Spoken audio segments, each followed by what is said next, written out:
Good evening.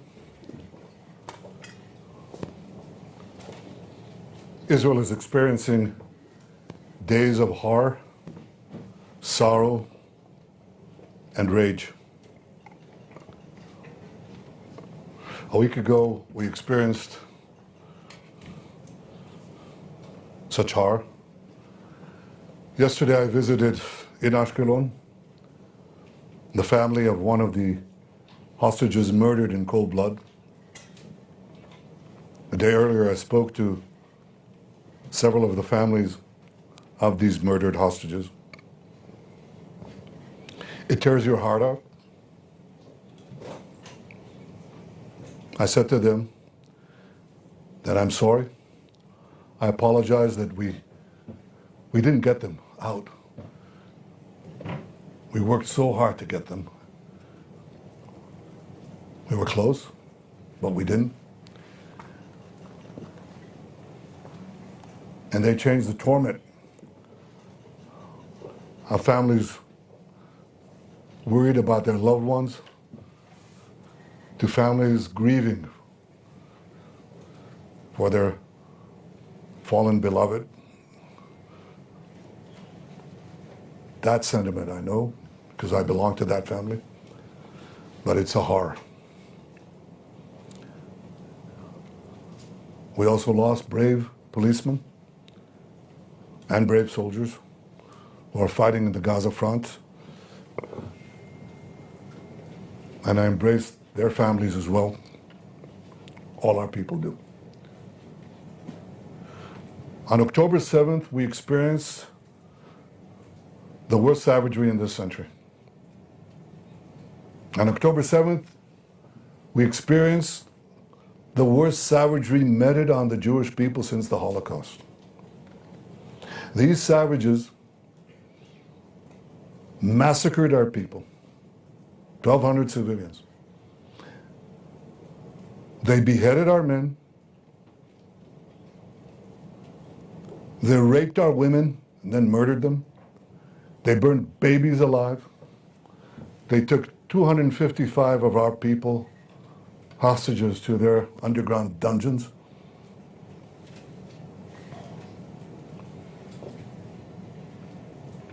That's a horror that the world saw and responded to initially. It's important that we remember it. But we were given a reminder, a terrible reminder. Last week, when these savages murdered 6 of our hostages in cold blood, they riddled them with bullets, then they shot each of them in the head, some of them several times. And these are the savages, these are the terrorists that Iran implanted next to our border, as elsewhere. And we're committed to defeating them, to extirpating this evil from our midst. I want to talk to you today about some of the things that we must do to achieve that goal, including the questions of the Philadelphia corridor. But before I do that, I want to give your readers and viewers some context, because often you see maps of Israel, you think it's a Goliath. Well, I'd like to give you first an overview of where Israel is. This is the Middle East, and this is the entire Arab world, and this is Israel. It's one of the world's tiniest countries. I give it the thumb test. This is a big one, so you need a bigger thumb. But it's a tiny country. It's one of the tiniest countries on the planet. It's, I think, 1/10 of 1% of the territory of the Arab world. Maybe I'm wrong, maybe it's 2/10 of 1%. It goes from the river is right here, that's the Jordan River, to the sea, the Mediterranean Sea. So when Hamas is talking about liberating Palestine from the river to the sea, basically what they're saying is destroy Israel. And the entire width of this is probably around the width of the Washington Beltway. It's all together, it's its widest point, about 50 miles, right here. Tiny. And here's Gaza there. This is the red thing that you see here. That's Gaza. Now I want to zoom in. When I zoom in, remember how tiny this is. Remember the distances here. Now take a look. Here it is enlarged. This is Israel. This is the Mediterranean Sea. The Jordan River is right here. This is Egypt and the Sinai Desert. Now look at Gaza. Where is Gaza? Gaza is implanted in this tiny country, 30 miles from Tel Aviv, 40 miles from our capital, Jerusalem, 30 miles from Beersheba. These are three of Israel's largest cities. Gaza is within spitting distance to them. Israel, up to the disengagement agreement of 2005, Israel controlled this border under an agreement with Egypt after the Camp David peace accords. We controlled this part, which is called the Philadelphia corridor. I'll talk to you about that in a minute. Right down to Eilat in the Red Sea. This was our border. And while there was, I would say, a minimal amount of terrorism, we didn't really face a big problem. Let's zoom in on that a bit more. Here's Gaza Strip enlarged. Again, this is the situation in Gaza before the disengagement of 2005. And the Gaza Strip is firmly under Israeli control. We control the maritime border. You can't smuggle in weapons. They tried, but we stopped it. You control the land border, and you control this border between the Sinai Desert, Egypt, and Gaza, the Gaza Strip. It's controlled. This is the Philadelphia corridor. This is the Rafah crossing, controlled by the IDF. Now look at the distances from Gaza. It's 4 miles to another city in Israel called Ashkelon, where I visited that bereaved family yesterday. It's a population of 170,000 people. They're 4 miles away. But some of our communities, like Kibbutz Be'eri, which was one of the hardest hit, is 1 mile away from Gaza. Kfar Aza is less than 1 mile away. It's literally walking distance, okay? And so as long as we control this, these communities, sometimes they were harassed by this rocket or that rocket, but it was marginal. We controlled the security situation. But something happened in 2005. Israel unilaterally disengaged from Gaza. It just went out. It took out everything. It took out the army. It stripped, uprooted communities, took out 10,000 people. The army left the Philadelphia corridor. Here's what happened. This is Gaza after the disengagement. And Hamas now has a weapon smuggling operation nurtured by Iran, financed by Iran, supplied by Iran, delivered by Iran. And here's what happened. That Philadelphia corridor became completely porous. The other borders controlled by us. But once this was perforated, even though the policy of Egypt was to prevent it, it didn't necessarily work. It didn't succeed. And this border, once we left our side of the Philadelphia corridor, rockets went in, missiles went in, drones went in, ammo went in, weapons manufacturing equipment came in, tunnel drilling equipment came in.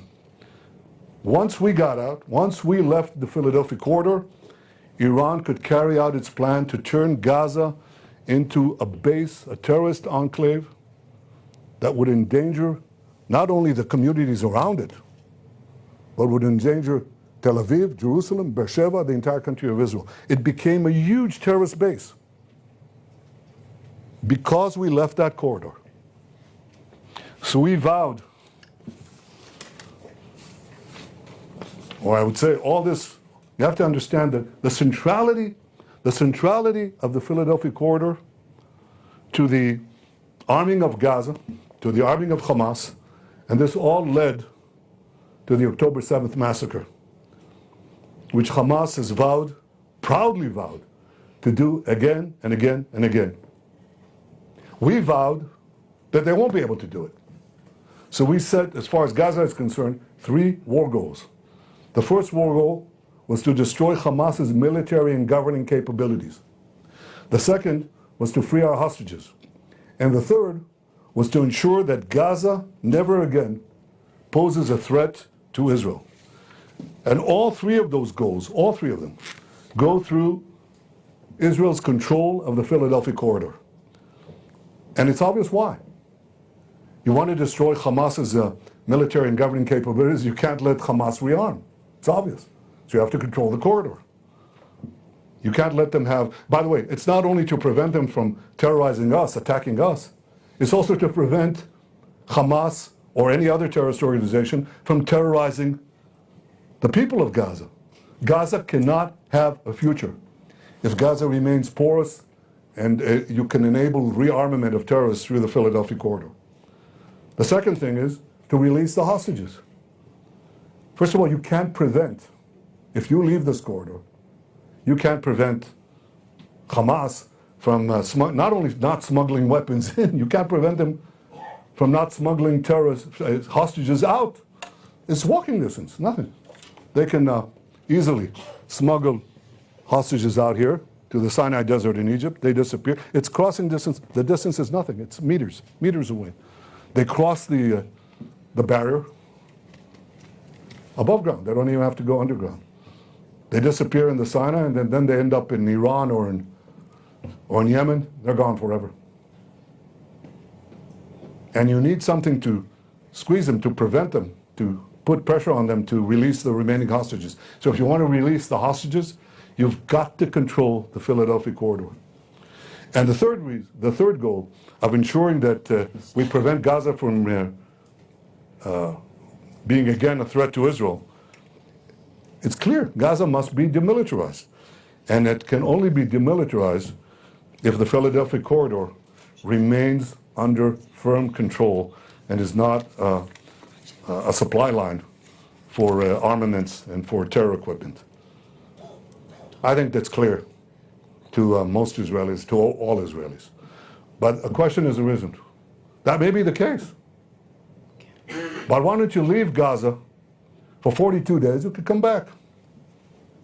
Well, aside from what I said, that they could smuggle the terrorists out, wait a minute. Come back. I want to show you what they've got under Gaza. I didn't show you that. So I want to show you that. This is what they have under the Philadelphia corridor. Just so you understand the supply lines we're talking about. This is one of the tunnels there. Look at the engineering. Look at the investment here. Look at what they've got. We've got dozens of such tunnels underneath the Philadelphia corridor. To give you an impression of the size of these things, this is a soldier. This is a tunnel. You could drive a truck through this. Yeah, indeed, you could. Here's a truck. Or it's a Humvee. This is a huge, huge problem. Now you're just going to walk away. It's obvious we have to control it, right? I think once you see this, you understand that. But then the next question is, okay, you leave and you come back. That's what they tell us, okay? We'll have complete international legitimacy to come back. Sorry, we've gone down that route.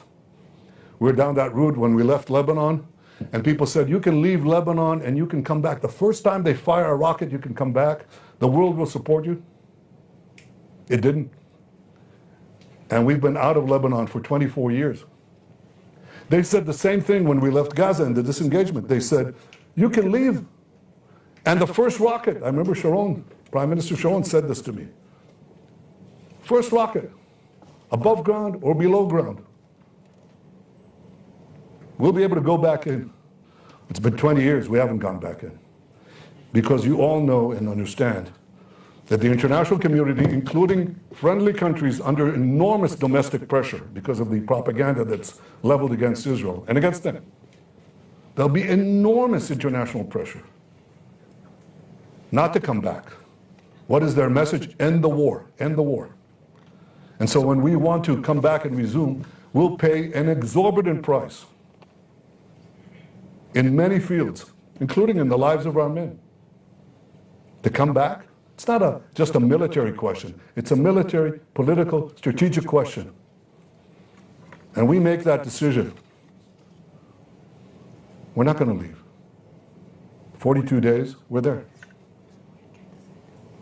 I don't want to leave in order to come back in when I know that we didn't come back in, and it's not going to take another 24 years to come back in, and God knows what price we'll have, how many more massacres, how many more kidnappings, how many more hostages, how many more rapes. It's not going to happen. So people said, yeah, but if you stay, this will kill the deal. And I say, such a deal will kill us.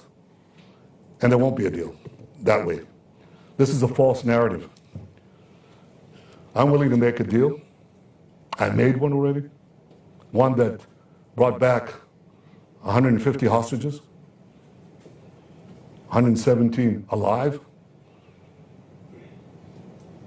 And I'm committed to return the remaining 101. I'll do everything I can to get them in. But leaving Philadelphia does not advance the release of the hostages, because the deal cannot be advanced. They'll give you a minor part, if they give anything. Keep the rest. Go and argue. You know when they started giving us hostages? When we went into Philadelphia, when we went into Rafah, when we controlled the Rafah crossing. That's when they felt the pressure. As long as they didn't feel the pressure, they wouldn't do it. The first batch, the first deal that we got was a result of our invasion, the military pressure we put in. They gave us the hostages. After that, they thought, well, we'll have the international pressure turn on Israel, so we won't have to make any concessions. But after Rafah, their tune changed. And they began to change. If we leave Rafah, if we leave the Philadelphia corridor, there won't be any pressure. We won't get the hostages. I said I'm willing to make a deal. The real obstacle to making a deal is not Israel. And it's not me.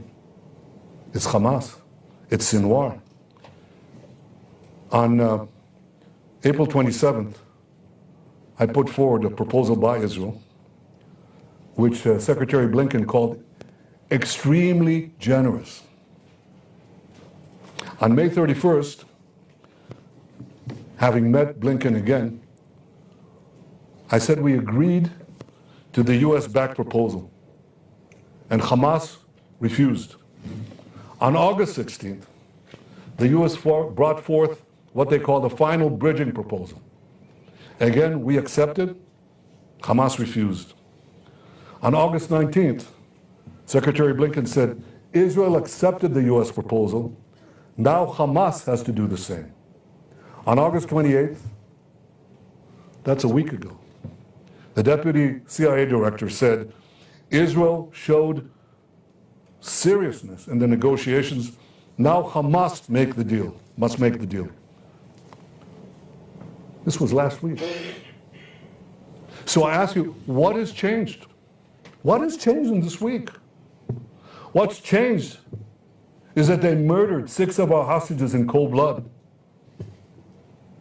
Now the world will seriously demand that Israel make concessions after this massacre?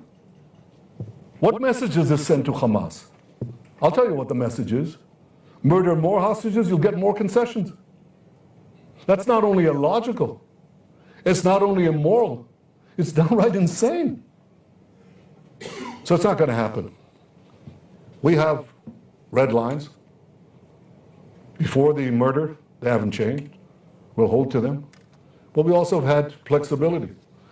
And I'll tell you one thing, Hamas will pay for this. That you can be assured. We'll make sure that we extract them, that price from them.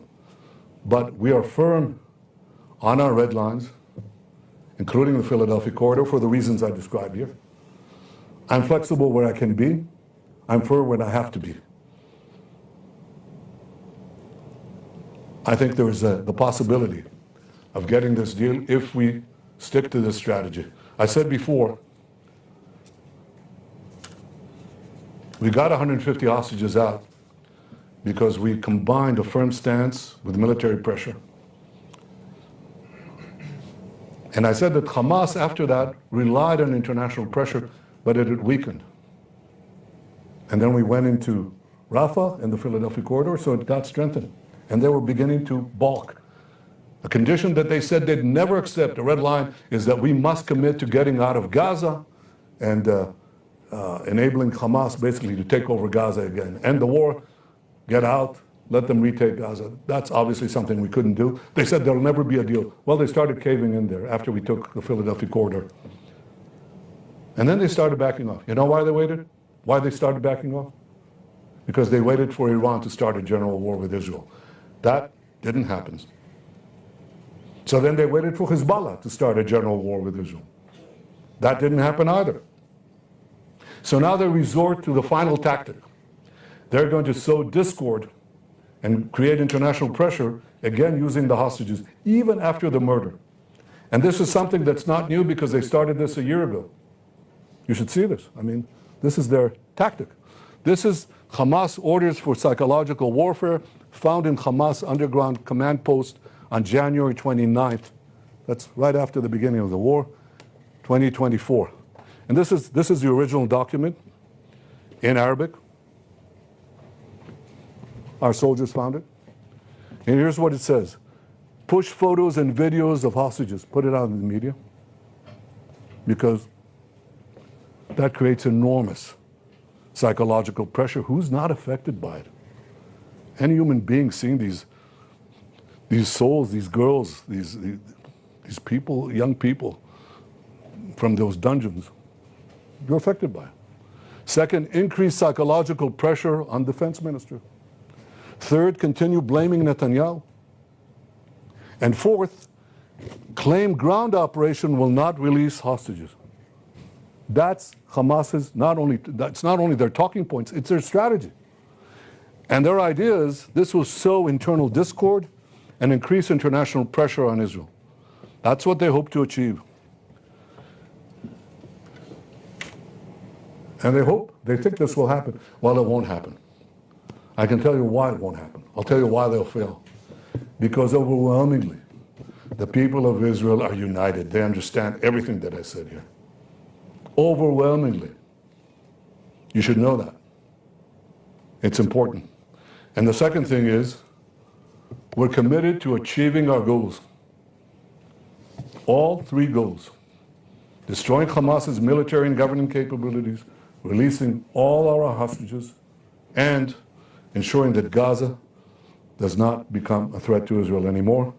And all these require standing firm on the things that will ensure the achievement of these goals. And with God's help, and with our people's will, and with the courage of our soldiers, we'll achieve all goals.